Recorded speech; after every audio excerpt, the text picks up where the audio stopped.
So there are 5 methods for reducing prejudice, and I'd like to take a few minutes and go over all of them just briefly.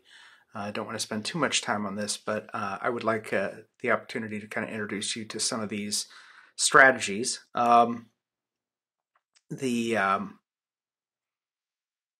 They vary in efficacy, so some of them work very well, some of them not so much, but all of them have some impact on reducing or appearing to reduce the degree of prejudice that people experience. This is a really tricky thing to measure in any kind of empirical fashion because prejudice is a thing that exists inside a person's mind.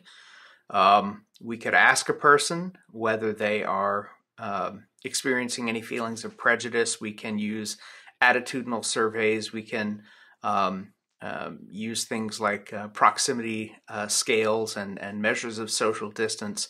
But at the end of the day, one of the limitations to unraveling the attitudinal dimensions of racism lie with our inability to independently verify what people tell us they're thinking. We can ask a person what they think, and they can tell us something, but that is not the same thing as knowing with certainty that is indeed what's going on inside their head. So, as we'll see in subsequent lectures and conversations, the really important thing is ways to reduce discrimination. Discrimination has the ability of being measurable.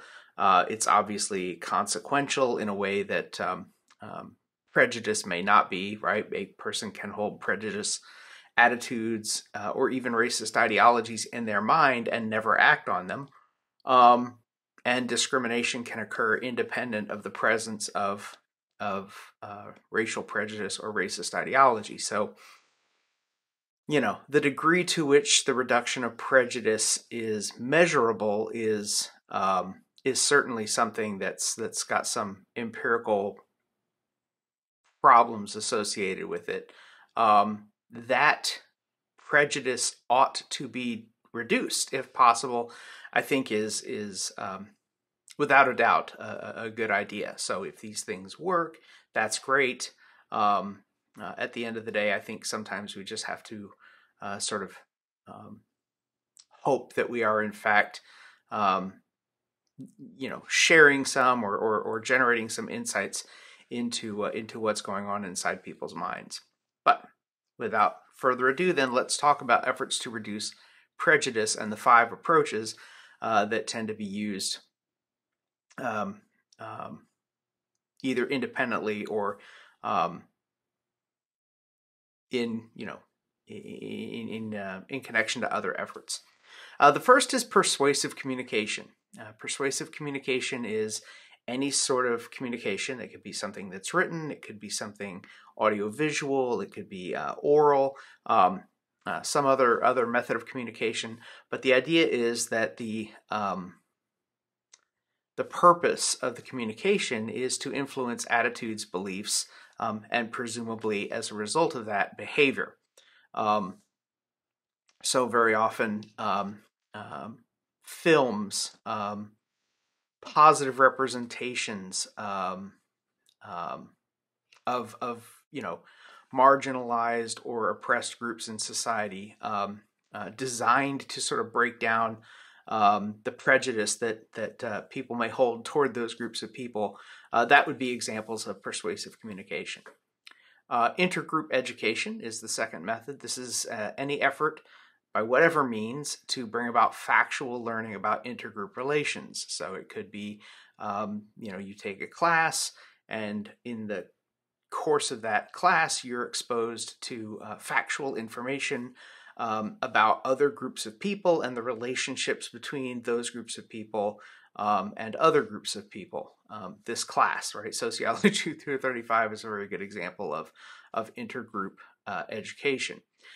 Any kind of collaborative project where students from different racial and ethnic backgrounds are brought together specifically so that they can learn from one another about the nature of their culture, about their lived experiences, the consequences and the understandings of their identities, right? All of that would be examples of intergroup education. Intergroup contact is, again, the idea that these groups are in contact with one another and that we create spaces within our society in which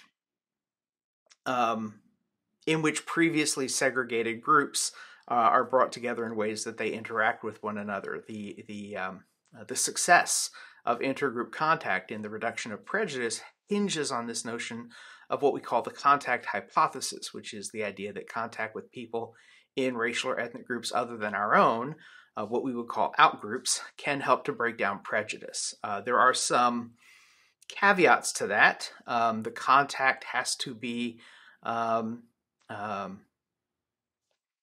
peer-to-peer, so it can't be a group of people who are in a position of domination are brought into contact with groups that they are subordinating in ways that allow that domination and subordination to continue.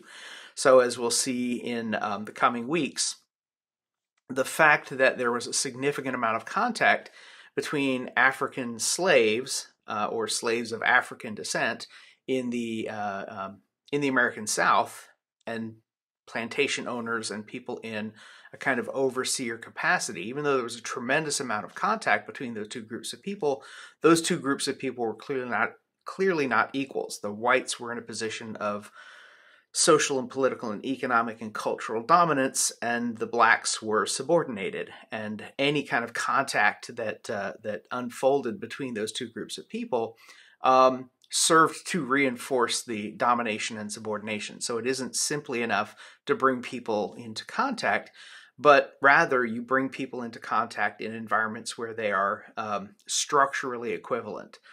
So in a college classroom, we might have a number of different racial and ethnic groups represented among the students. And if all the students are essentially on the same playing field, on the same level, nobody is privileged or advantaged over another in a way that's meaningfully consequential within the classroom, that would be an instance in which contact between formerly separated groups of people could help to start to break down prejudice, because it brings into people's awareness firsthand and direct experience with groups of people that they don't normally interact with.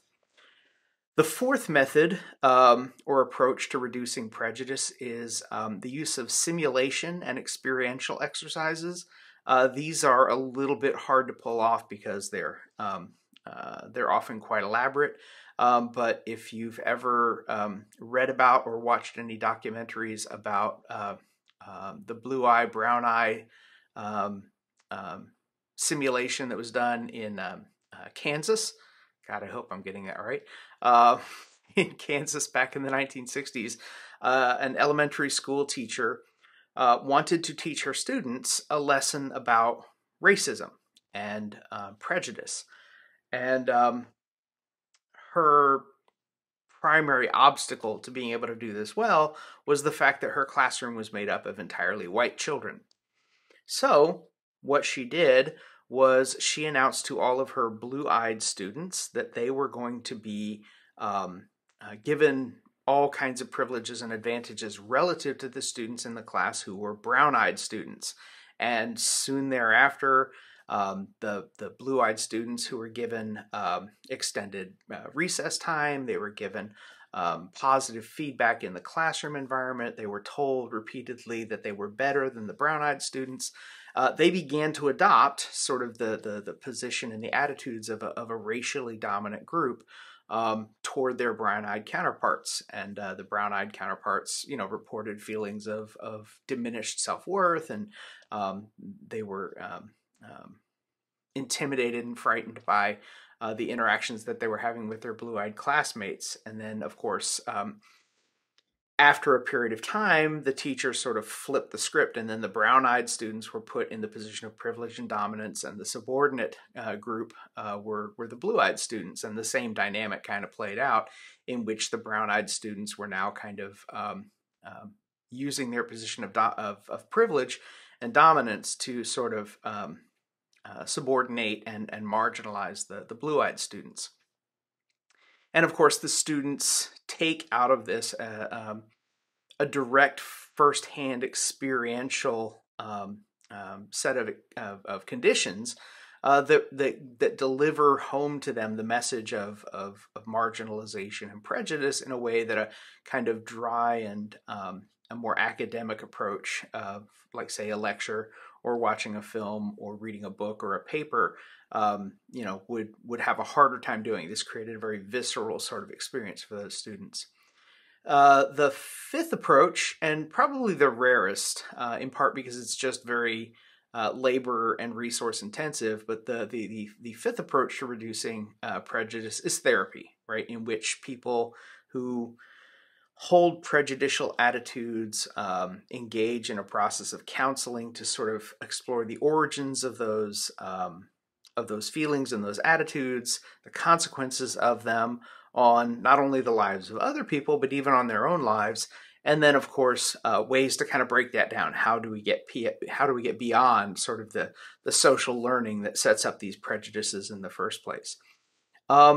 I want to say something about a general thread that runs through most, if not all, of these approaches, and that is cognitive dissonance theory, which is a theory that was developed by a social psychologist back in 1957. Guy by the name of Leon Festinger says that what happens is people like to experience a set of conditions in which their attitudes and their behaviors are consistent, or what we call consonant. So the idea is that we have attitudes in our mind, and the assumption is that we would like our behaviors to match our attitudes. Consequently, if we are in a situation where there is some dissonance between the things that we believe in our minds and the things that we are doing, we will alter our behavior to match our attitudes, right? So we want to get rid of that feeling of dissonance, which is where there's a disconnect between the things we think and the things that we're doing. So the idea is that if we can adjust our behaviors to match our attitudes, we will. But interestingly enough, one of the implications of cognitive dissonance theory is that if we can't adjust our behaviors to fit our attitudes, then we are going to change our attitudes to match our behavior. And so you can see the way that this kind of thinking informs, for example, the approach that the civil rights movement took starting in the 1930s and 1940s. The idea that kind of animated the efforts of people like Martin Luther King and Bayard Rustin and some of these other key figures in the civil rights movement was not to force people to stop being prejudiced. You couldn't really do that because prejudice exists inside a person's mind. If that is going to change, it's going to be because the person wants to change it. But the idea here is that if we could force people to behave in non-discriminatory ways, then in order to reduce the dissonance that produces, they would eventually, over time, change their attitudes. That's kind of at the core. That's the thing that's at the core of the contact hypothesis, for example. That as we are brought increasingly into contact with people who are different from us, but who are on our level, who are treated as peers, then if we have any ideas of superiority or domination over those people because they're of a different racial or ethnic group, we shouldn't be in a peer-to-peer or a relationship between equals. So if I'm constantly in a situation where I'm interacting with people from racial and ethnic groups other than my own, and I have to do that in an environment and in ways that reflect that I am the equal to these other people and the groups they represent, then over time I'm going to start to change what I think about those groups. It's only if I'm able to sort of continue to segregate myself away from those people and treat them as though they are subordinate that allows me to continue to have the attitudes that are associated with that, to hold on to that prejudice that legitimizes the inequality and makes the inequality seem appropriate. So those, again, those are the broad approaches that we've used in American society and in other places to try to reduce intergroup prejudice. And we'll talk a little bit about some theories of discrimination next time, but until then, you guys have a good one.